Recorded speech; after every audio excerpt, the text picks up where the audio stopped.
one picture. One last picture. Yeah, I got you.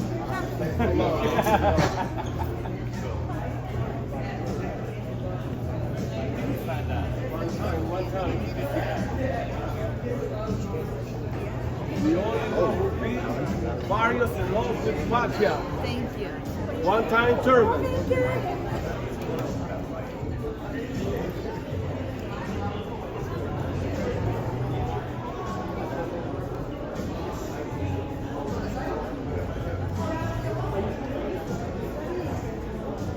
Say hi to the Filipino people. Say hi. Say hi to the Filipino people. What's up, Filipino people? All my Filipino fans. I love you guys. Thank you for loving boxing. We still here, baby. Good luck to Pacquiao Saturday night. My guy, one-time Keith Thurman. Hey Keith, it looks like you still got. You look good with the moves, man. You look sharp. Come on, baby. It's just boxing. Can you pick a winner? Pick a winner? Yeah. Okay. Thank you. Okay, bueno, you're the only one who beat Barrios and got that defeat with Pacquiao. Can you pick the winner for us? I mean, I really just been with the family and everything. I would love to have had us laid eyes on more of the build up to this fight, you know? I really want to know what Pacquiao looks like. The big thing is Pacquiao's legs still there? Is his speed still there? I'm not worried about power. I know how power works. As a man, we don't lose power until we're 55. So at 46, he's still going to have a powerful punch. And I think that's going to be a very big factor, you know, because Mario Barrios was dropped a few times in his last fight. He had that close draw. He's been through some wars now, and he can be clipped. So I think Pacquiao just needs to box hard, box smart, wait for those opportunities like he did against me, and pick those moments and clip Barrios. I rocked him several times, had him hurt. So Barrios is there to be hurt, but he's the younger guy. I'm interested. I don't really like Pacquiao off of long performances. After the COVID performance versus Ugas, and now this long layoff, just not sure exactly how he's going to be. But I'm looking forward to seeing that stutter step, baby. Absolutely. Is it still there? I mean, that's what Saturday night's all about, Now, man. Keith, that's what they say, you know, that with age, your legs start to go, your reflexes start to go. Reflexes, you know, out of timing. what you've been able to see on videos on YouTube and Manny workouts, you know, what do you see, you know, I didn't see no Manny workouts. That's the problem. That's the problem with the predictions right now, man. But you know, sometimes we're not here to predict the future. Sometimes we're here to just be in the present moment, man. Soak up the atmosphere. Congratulate the legend for coming back. You know what I'm saying? Absolutely. Honor the fact that he wants to be back in the ring.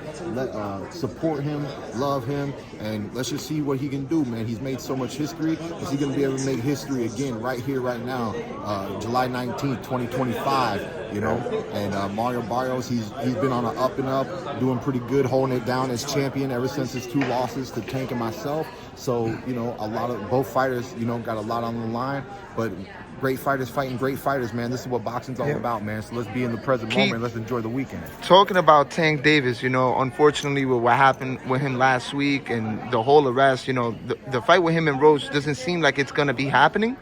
But were you able to catch the fight with Shakur and Zepeda? And do you think Shakur would be a better match with Roach? Oh, for sure.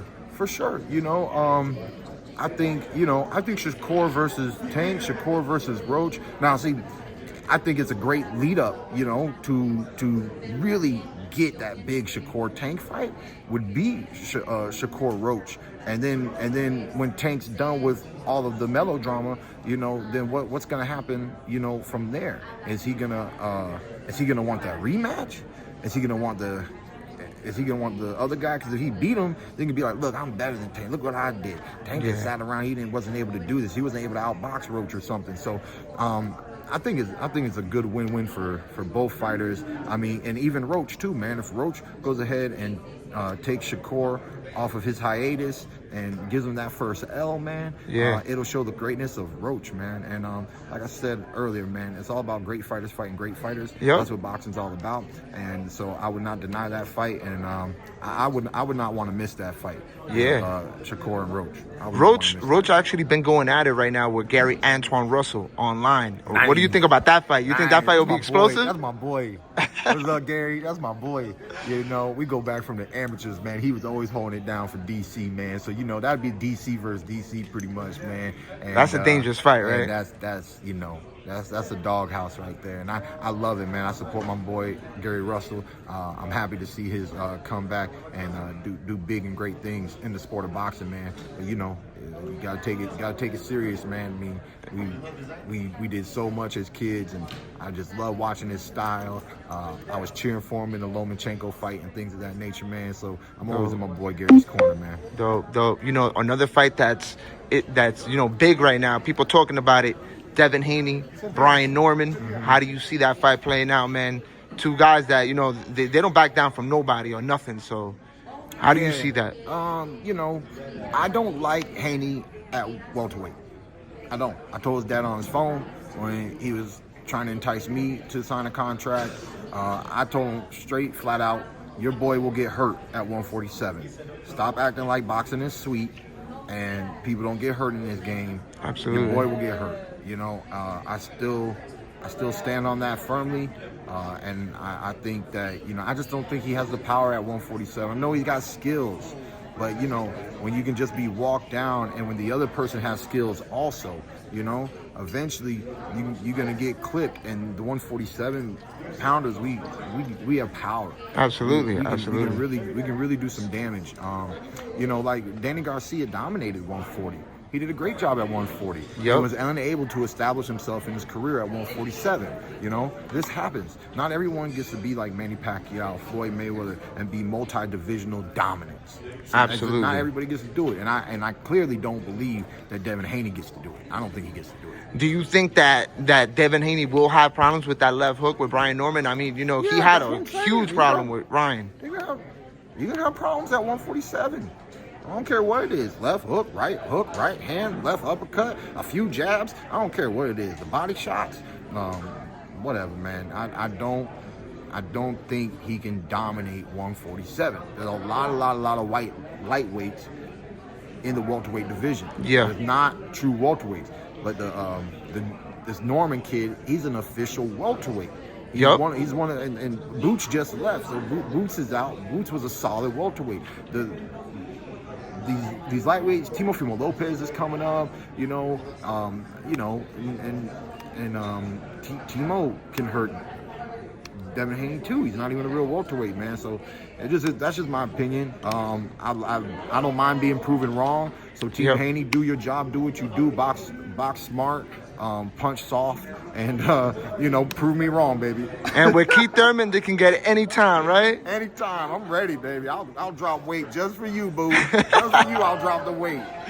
Absolutely. And listen, before I let you go, Keith, I'll be remiss if I didn't ask you, what are your thoughts on Canelo Crawford? It's coming up September 13 here in Las Vegas. It's going to be, the fight of the decade or the century, whatever you want to call it, but... Yeah, man, Canelo is really, Canelo's going to be Canelo, man. He's really...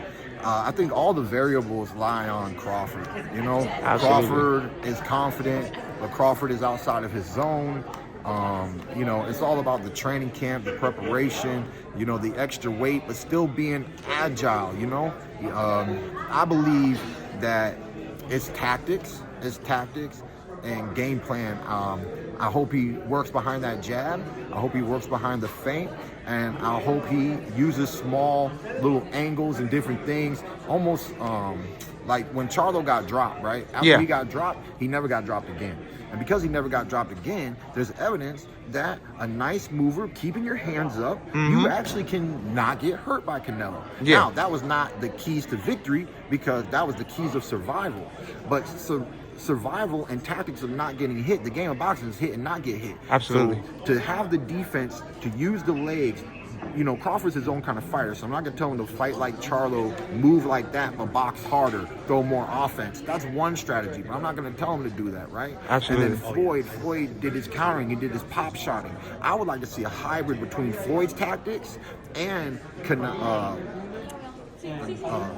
tactics there. Yeah. A little combination of both, working behind the jab, working the feints in, because Canelo thinks he's slick. So what Floyd was able to do was actually teach him what slickness is. Absolutely. And now that he's aware of what slickness is, can somebody be in the pocket with their defense, move, and then get off that off rhythm and just not let him have an easy night. You know, Bivol was able to stay on the outside. He was a bigger guy, longer guy. Their reaches are close, so they're going to be able to hit each other a little bit Absolutely. more. Bivol was really able to play the advantage game and play really smart boxing and not take it inside, not take the body shots, not give Canelo those left hooks and stuff. You know. But there are tactics. When you're fighting elites, I think tactics and strategy come into play. I don't expect Canelo to do any more than what Canelo always does. Move forward. Boom. Look for those counter uppercuts. Come with those big hooks. Come with those big hooks. Come with those body shots. Walk them, push them into the ropes. But, you know, we'll see, man. I know my boy Crawford.